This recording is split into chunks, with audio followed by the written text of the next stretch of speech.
فأنجيناكم وأغرقنا آل فرعون وأنتم تنظرون۔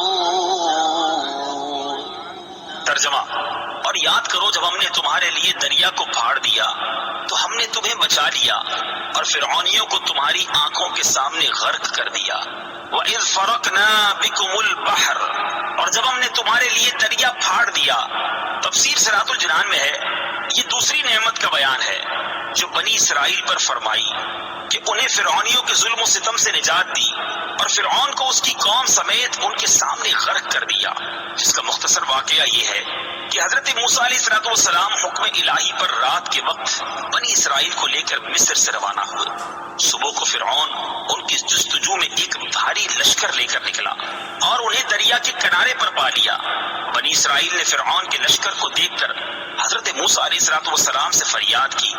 آپ علیہ السلام نے اللہ تعالیٰ کے حکم سے دریا پر اپنا عصا مارا، اس کی برکت سے عین دریا میں 12 خشک راستے پیدا ہو گئے اور پانی دیواروں کی طرح کھڑا ہو گیا اور ان آبی دیواروں میں جالی کی مثل روشن دان بن گئے۔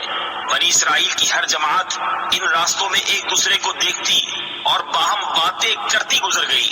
فرعون بھی اپنے لشکر سمیت ان دریائی راستوں میں داخل ہو گیا، لیکن جب اس کا تمام لشکر دریا کے اندر آ گیا تو دریا اپنی اصلی حالت پر آیا اور تمام فرعونی اس میں غرق ہو گئے، اور بنی اسرائیل دریا کے کنارے فرعونیوں کے غرق کا منظر دیکھ رہے تھے۔ انبیاء کرام علیہ السلام پر ہونے والے انعام کی یادگار قائم کرنا سنت ہے۔ فرعونیوں کا غرق ہونا محرم کی 10ویں تاریخ کو ہوا اور حضرت موسیٰ علیہ السلام نے اس دن شکر کا روزہ رکھا۔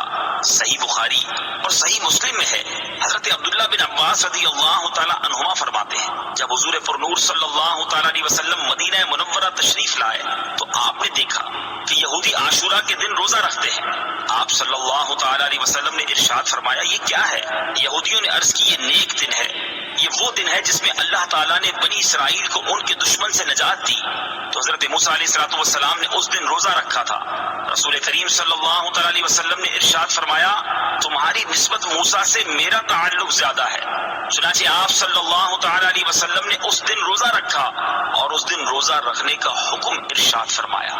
البتہ صرف 10 محرم کا روزہ نہ رکھا جائے بلکہ اس کے ساتھ آگے یا پیچھے ایک روزہ ملایا جائے، جیسا کہ حضرت عبداللہ بن عباس رضی اللہ تعالی عنہما سے مروی ہے۔ رسول اللہ صلی اللہ تعالی علیہ وسلم نے ارشاد فرمایا عاشورہ کے دن کا روزہ رکھو اور اس میں یہودیوں کی مخالفت کرو۔ عاشورہ کے دن سے پہلے یا بعد میں ایک دن کا روزہ رکھو۔ اس سے معلوم ہوا انبیاء کرام علیہ السلام پر جو انعام الہی ہو اس کی یادگار قائم کرنا اور شکر بجا لانا سنت ہے، اگرچہ کفار بھی اس یادگار کو قائم کرتے ہوں۔